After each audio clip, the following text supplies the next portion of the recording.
Hey guys, and welcome back. And today we have student stories, and we're speaking to Raphael. He's come from Nigeria to the UK to study, and he's done his MBA. And now he's on the lookout for opportunities, and he's actually started his own small business. There's so many things that he's doing. I welcome Raphael onto the stage. And no, Raphael, do you want to take some time to introduce yourself?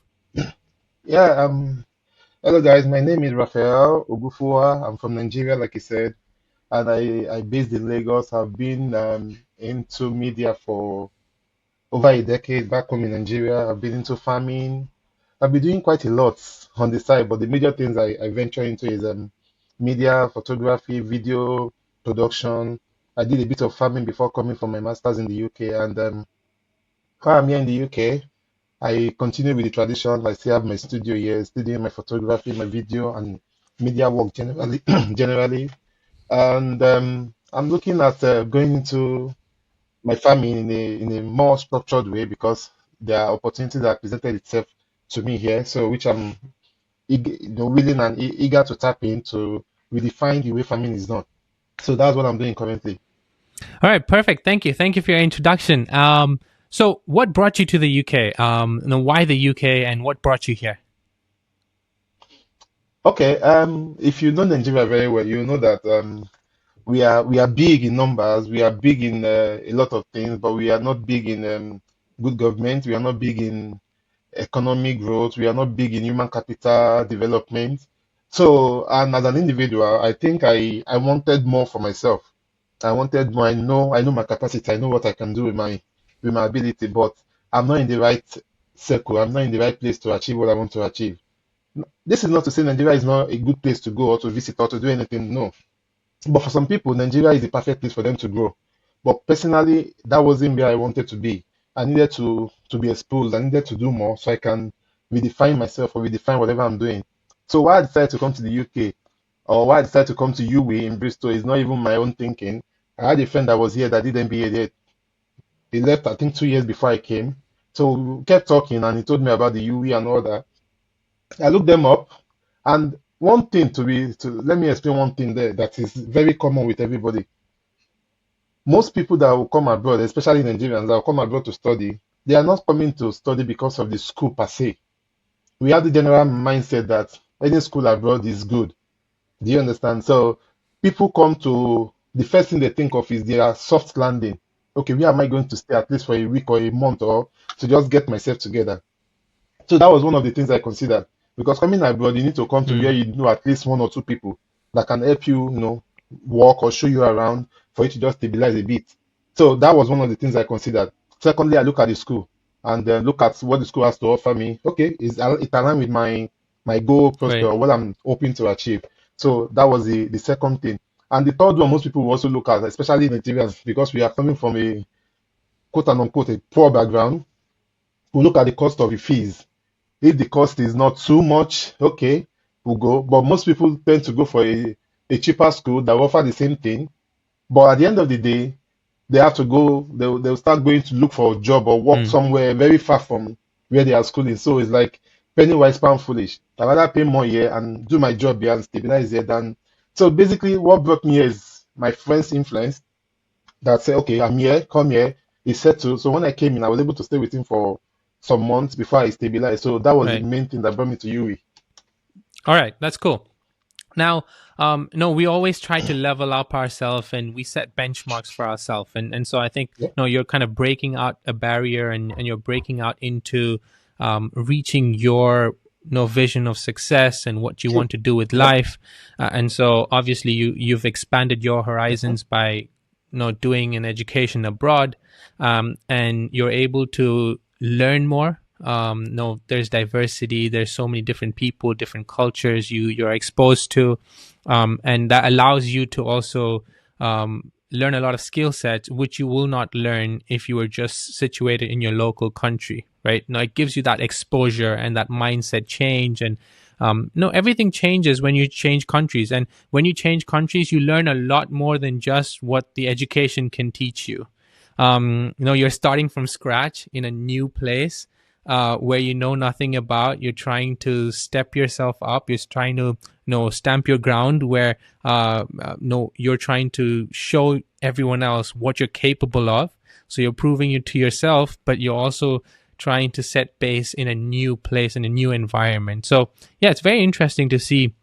I want you to shed light on the difference between education in Nigeria and the difference between education now in the UK. Now that you've seen both worlds, how is it any different? What are the drawbacks, or what are the positives? And what do you like? How do you see that change, and how has that change been for you?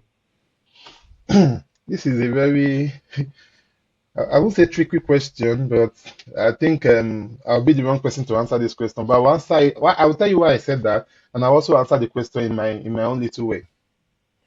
Education back home is what it is. If you've not left the shores of Nigeria, you might think that's the best you can get. Do you understand? You might think, okay, this is the best. And a lot of people learn, a lot of us, we learn in that kind of environment where you have to go to school and you have to stay, stand up through the lectures and all that. A lot of people do that. Why I say a lot of people is because I never went to university in Nigeria, so I cannot tell you categorically how it's done, the four walls of the university, how it's done, or what they go through. But I see pictures, I see videos, I see all these things online. I hear stories from people, and I know that in some lecture rooms, half of the class is standing because there are no space for them to sit down. They are standing to take notes, even to hear the lecturer is difficult because they know most time there are no public address system for you to communicate to your students. So the learning there, more than half of the learning are done individually by the students. More than half of the learning they are done individually. So the other half, maybe the lecturer will just come, and most time they sell handouts, whatever they want to Mm, teach you, they will have typed it out, printed it out, and sell to the student to make extra income. So that is the learning back home. Even if I've never gone to the four walls of the university, I've sponsored people in the university. I know how much they will ask me money for handouts, money for this, money for that, which I have to give them for them to be able to study. So more than half of the learning in the university, but in most public university now, is done individually by the students. So if you are serious with your education, you have to do research on your own. You have to learn on your own. And if you have good relationship with the lecturer, if you have problems, you go there, they'll put you through. But if you are good, that's it. But some private university, which I've never been to, I don't know how their structures is or how they are in Nigeria. But let me just oppose that with what I've learned here. Even having been to the fact that I've not been to university, coming here, I felt like I know everything. And why did I say so? I try to right. double up on my own studying, learning everything I need to learn on my own. When I go for lectures, and if I don't understand something, I know we did MBA together. I don't know if you noticed. Most times when they start saying when the lecturer is going on, I kept asking questions because and those questions kind of pull people back in the class. Like, but I know my story. I know where I'm coming from. I know I need to understand what is happening. If not, I'll be left behind. So, and after class, I go to the lecturer. They will still sit you down. They will still explain things to you. They will give you books to. They will refer you to books and all this other stuff online. There are libraries there. You can get laptop to study. So, studying abroad is more like 70% of the lecturer and the school support to you, and you have to put in the 30%. But back home, reverse is the case. So, yeah, I found a lot of support, educational support, even whichever way you want to put it, apart from the educational aspect, you have people, different departments that can support you through your studies. If you are not mentally there, if you are not ready, there are support system, there are people that will advise you, there are counselors, there are lots of things in place for you to get that support, but which is not in the educational system back home. So that is the difference I can pinpoint to you. Like you rightly said, coming abroad exposes you to a lot of people, different race, different background, different walks of life, different religion. It exposes to a lot of things. I remember one of our courses then where we have to bring different food from our country and we try everything together, not because we Yeah. cannot go to the restaurant to have it, Yeah. but because we just need to experience the process in making this meal. Yeah. And what is it It's that for? What experience. is an experience? What do you okay, if Yeah. I eat this food, what benefit will I get from it?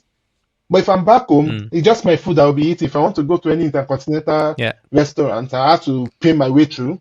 But here, through Mm, the study, you're able to experience all these things together. You're able to meet people, you're able to understand yeah. from their own perspective, and you just oppose it with yours. Okay, oh, I've been doing these things wrongly. Now I need to adjust. So it's a self-discovery journey for you. It's self discovery for you to do. Okay, If you don't want to be better, it's left to you. But now you have everything to be better.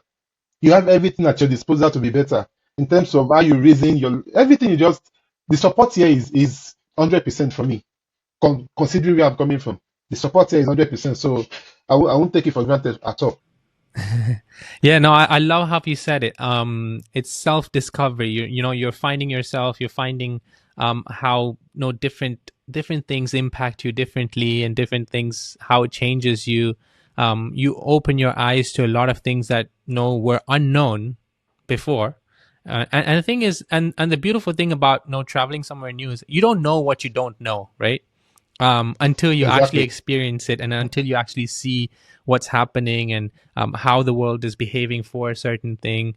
Until then, you don't really know, because you're in a bubble. When you're in your own country, you're in a bubble, and you're not exposed yet. Until you break Yeah, out, until you break out of that bubbles. If not, you just think this is the best you can get. But to be honest, you can get more. There are a lot of people that back home in Nigeria, they just feel they are at the bottom. But when you come outside that country, or when you come out to a civilized world, you see that the bottom you thought you were, you can achieve more than times 10 of that thing. That is the good part of it. Yeah, I will give. Sorry to take a bit of your yeah, time. I will give the credit to the way we struggled in Nigeria. The way I will say struggle, not also because we struggled through almost everything. And I will give that credit. If you are resilient in Nigeria, if you can survive in Nigeria, especially Lagos, where I came from, if you can survive and you can eat 2 to 3 square meal every day in Lagos, I bet you can survive anywhere in the world. There's nothing that will bring to you that you will not be able to do. There's no job that will bring to you. We are intellectually sound, we are energetic, we are resilient, we are powerful in terms of I want to do this and I will go out and do it. So that has been something the country has indirectly built put in us. No, we've been built to be strong and never fear anything and go straight, get whatever you want and do it. So yeah. that is one thing I'll give to Nigeria, and that is one thing that's been helping me here because there's nothing you want to tell me that I don't know about. One thing about India is that if you know how to drive in India, then you can drive anywhere in the world. Yeah, yeah, I saw that thing somewhere. So that's just the thing. No matter how bad where you are coming from is, there must have been still something in you that will be useful for you to move Yeah. ahead in another country. Yeah. Well, no, let's go back to something a little serious, because no, I think education, yes, you came out, no, you were able to, you had the ability, or you were fortunate enough to be able to actually break out and come out of Nigeria, and actually come to a country where you're learning something new and exposing yourself to some new challenges and so on. But no, I just want to shed light, or I want to bring us back to a topic where we're talking about the challenges. What are the challenges that you faced as an international student in a new country? No, I want you to shed light on that, because I think there are a lot of viewers who would want to understand what it's like to move to the UK, and then also what it's like to study there. And I'm pretty sure people with similar backgrounds like yourself know, whether it might not be Nigeria, or it might be a different country, um, and we just want to understand, like, how is that international experience of you moving and shifting yourself, and what real big challenges do you face, and how did you overcome that? This is very interesting, and I like the question, yeah, because like I said, I'm into media, and currently I'm trying to. I'm not trying to. I have my podcast that I'm putting out because I've seen a lot of podcasts where they just talk about you moving to the country. They don't talk about how you live in the country, the challenges you are facing in the car, how you getting along. Most people don't talk about it. Yeah, And the fact that you've asked now, it makes it a lot better for me to explain. Coming yeah, to the country in the first place is like again, your country have to have a lot to play, a lot of roles to play because of the poverty in the land. For you to save up any money to even apply for your for studies, pay your school fees and all that is a challenge on its own. It's a massive challenge. But I just had the grace of God. The grace of God has just been with me all through.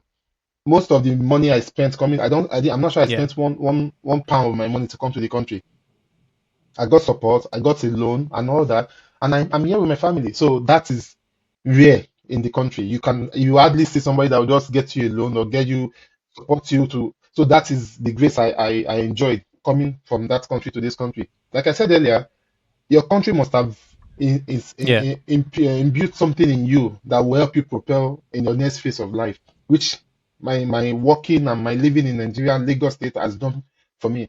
So when I got here, and also I mentioned that you need to get like we look out for soft landing, look out for friends, family that are in the UK that you can stay with for a bit of time before you can keep moving, which I got again. So on getting here, I had a place to lay my head, and when I go to school, I see people come to the library with a Mm. suitcase. They sleep in library because they don't have accommodation. They don't have. So I'm just Right. trying to put myself in their shoes. How do they cope? How are they coping in the cold? How do they bathe? How do they do all these things? So those challenges are there. Though I didn't face it, but I know if I don't have Mm. soft landing, I would Yeah. have faced that same challenges. Right. Now No. I put myself in their shoes and I try to, in my own way, look for solutions. What can I do? How can Mm. we help you? We went around some letting homes on all that. They said we should go on the site. So I was able to support one or two people by getting accommodation, but that's by the way. Right. Apart from that one, another challenge I faced is what they call culture shock. And when you come here and you don't understand or you cannot grasp the way they speak, it becomes a problem for you. And you are coming here to learn. The lecturers are speaking the way they will speak. Even if they try to slow down and Yeah. all that, it's still a big challenge for you because you've never stayed with somebody that speaks that way. Mm. So, and you Mm. are learning from this person. You're not the only one learning. You cannot always call them back. So that is one challenge. And I try to look for Mm. solutions to that challenge by updating my software. And there's this stuff on my software that can automatically record what you are saying and put it into script for me.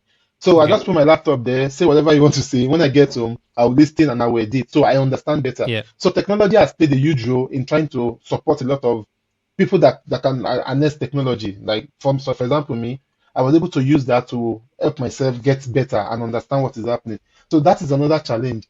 The Mm. third challenge will be basically you getting jobs or trying to do one or two things because you need to play, you need to pay bills, you need to live, you need to continue Right. your study. And so getting your jobs and the paperwork, the documentations you do, these are small challenges, but at the end of the day, most people have to go through that challenge because you can't just come. The way it's done in your country, you might not need paperwork, they might not need to get you work permit for you to work. But when you come to this country, you have to go through those processes. You have to follow through those for you to get a job and for you to apply for a job, for you to, excuse me, for you to do interview. Some of us have never done interview before. So preparing for interview, sitting in front of people, whether online or physical, it's a bit of a challenge. Right. And you doing things right. I'm saying all this based on my background. Doing things right here means if it's yes, it's yes. You don't. There's no shortcut to anything here. You have to Mm. follow Mm. it through. So if you are not flexible in your approach, if you are not flexible in your way of life, you find it very difficult for you to adapt.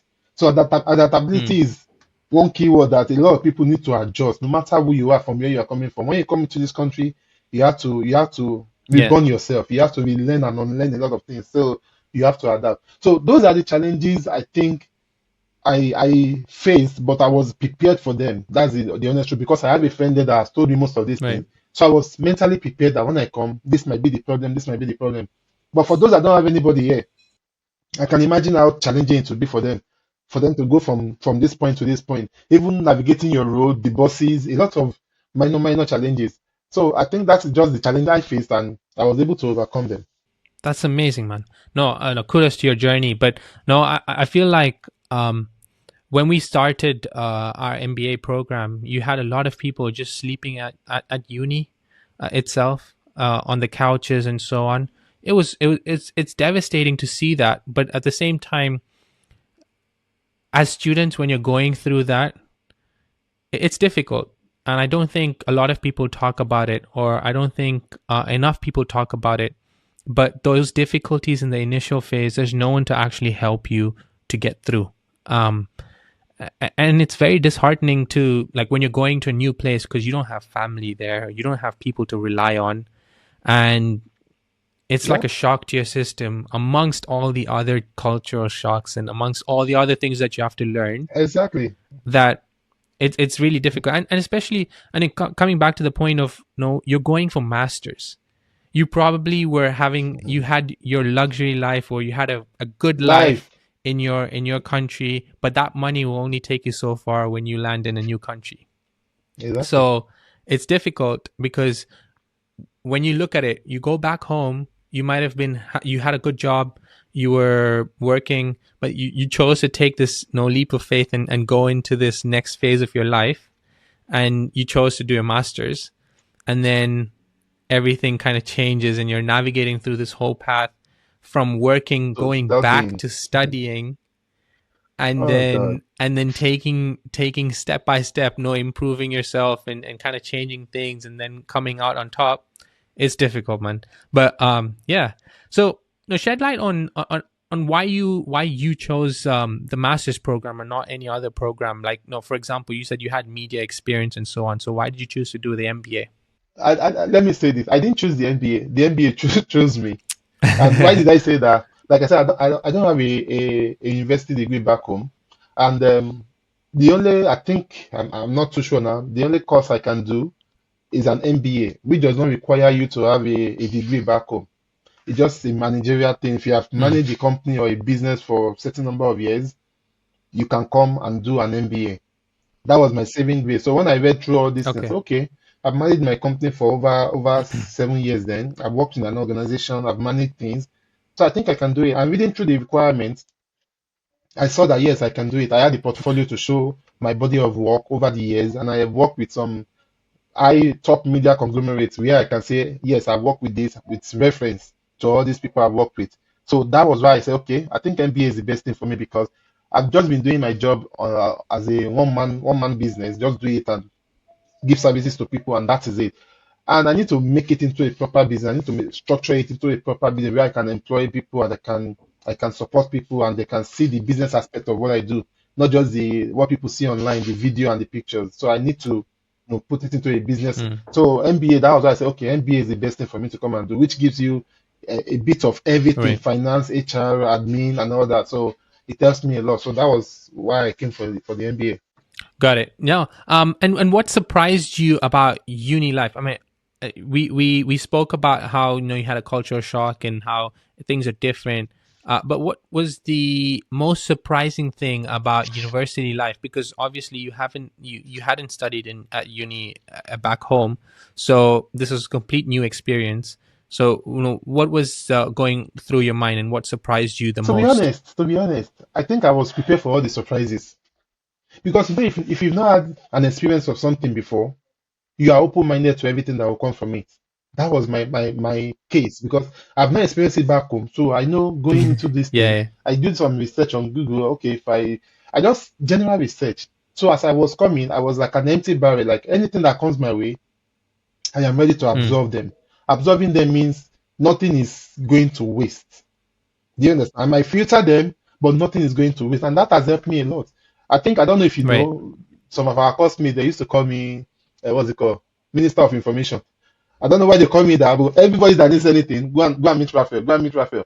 And they never knew this Raphael is not even, I've not even gone to university because I was absorbing everything. I was reading everything. I was taking in everything. So when it's time for me to use them, I can just go back to my archives and say, okay, this is what I. So that was what helped me. So I was prepared for anything. I won't say I was shocked about anything. I know about the culture shock before I left. I know about the how you can be about code. I know about. I just had an experience of okay, this is what I'm expecting. So I was ready.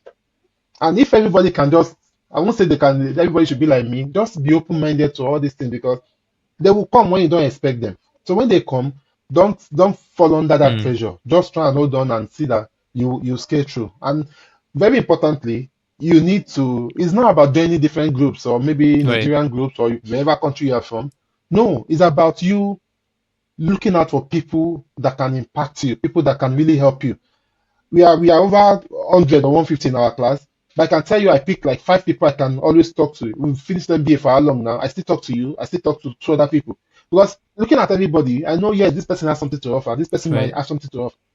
So it's not about you going with the crowd. It's about you identifying the people that you know this person can be useful to me later, or this person I like the way this person put things together, or the way he Mm, talks, and that is it. That's what works for me. So I pick my friends. Everybody can choose you, but I choose the ones I right. want to call. These are my people, and that is how I've been living. Right. And so no, I have an important no question coming up next, which is no basically how much did the university as a whole help you? No, and I'm speaking about probably the admin side of people, or not just your friends, but the university faculties and people at the uni who are supposed to help you, probably the student union and other communities that are around there. Now, how did they help you, and were they To welcoming? be honest, they see the university, the structure is so amazing to the extent that even before we came into the country, I think they have a representative in our country. So as soon as you pay your deposit, you're added to that group. So that representative, I can't remember her name now, she has already prepped you on what to expect. If you call her, she's really so you are having and you are experiencing an effect of a swift response to questions. Do you understand me? You are experiencing, you send her a mail, she replies you almost immediately. You call her, she responds. If she's going on holiday, I'll be going on holiday. No, you can feel somebody is listening to you. But the way they do it back home, they might not even pick your call or call you back. But I can feel, okay, this person is responsible to even talk to you. Do you understand? So from that point, getting into the university, going to collect your BRP and all those stuff, the way they talk to you, they, they give you this respect, this regard that yes, you are welcome. And the welcoming aspect is I'm saying overwhelming because of where I'm coming from. To some other people, they might be experiencing getting the same level of response from their country before they come to the UK. But for me, I'm sorry guys, let me express the way I feel because I know I've not had this kind of appreciation. Let me use that word now. Appreciation in the sense that I'm human, regardless of who you are or my qualification. Like I am human, they appreciate you, they respect you, and they are willing to help. So the admin aspect, the student union, everybody, anytime you just go to them, I have a problem. They are like, how can we help? If there was a time I told the lecturer that I'm not mentally ready for this test. He booked an appointment with me, call you in. What is the problem? How can I help? If it's something that is beyond it, it will refer you to the next person. And before you know it, before you talk to two, three people, you are even better. So they makes it a lot easier for you. They makes it okay. You don't have a problem with us. We'll help you. If you have to, they just make everything seamless, which I appreciate a lot because most of us that's just what we need. Just to talk to somebody. Just talking to somebody will solve more than half of your problem. And UWE gave it to me, the university gave it to me, and I'm happy. And today, I'm a graduate from the same school. So it makes me feel very proud about the whole system, my decision to come to the country to study or to come to the school. It's I feel great to be honest. It's very rewarding. That's amazing. Like no, that's very nice to hear. No, coming from a different culture and different place, and being welcomed Mhm. and being heard, more than anything, I think is always the best way to be welcomed. Well, you know, I have another question that kind of focuses more on the academics, or the balance between the social life and your academics and your personal life. How did you handle that? Like, how Yeah. was that? Because an MBA is a 1 year full time course. Obviously, you would have worked part time jobs somewhere to make sure that you're making ends meet. And then you obviously had your academics, you had family to take care of, and then you also obviously needed some time for yourself. So how did you balance Yeah. all these things? Okay. See, again, I came prepared to be honest. I came prepared. Like, when you are going for like you are going for a battle, you have to go prepared. All your rifles, everything. Mentally, I was prepared. The only place I broke down was in Mm, the plane when I was coming. That was like my first time flying. It's an experience for me. So that was where I broke down. Like, is this really mm. happening? And when I got here, I am like a lion. Anything I can devour, I was just ready. So balancing work and because as a photographer, I came with all my Okay. gadgets. I was hoping I'll be able to do photography, make some side hustle without paying tax, all those kind of a thing. But trust me, in my 1 year of MBA, I never opened my camera bag. I never had that time to open the camera to say, okay, this is my camera. Let me just. That was how engaging studying MBA can be. For me, like I said, I don't have the university background, so I was really hoping I can suck in everything I can before the 1 year elapsed so I can equip myself properly. So how I balanced both school, both studying, work, and family. I go most times, I think we attend classes like 4 times a week. if I'm not mistaken, some half days. So when I go for my classes, my backpack is always full with food, water, laptop, and so when I go for my classes, most times I do night shift. So after classes, I just go to my night shift. Though during the night rounds, I study, I read, I make some calls, I do all those things during night shift. And the next day I might be going back to school. So at times 3 days I won't come home. So from shift to that's how I study, I balanced it. But the family aspect, I will give the credit to my wife, to be honest, because she understands what I'm going through. So she's just there to support, which is the best thing a man can ask for. The support was so amazing to the extent that when I get to home, if I want to sleep, nobody disturbing me. If I want to eat, the food is there. She just got my back all through that process.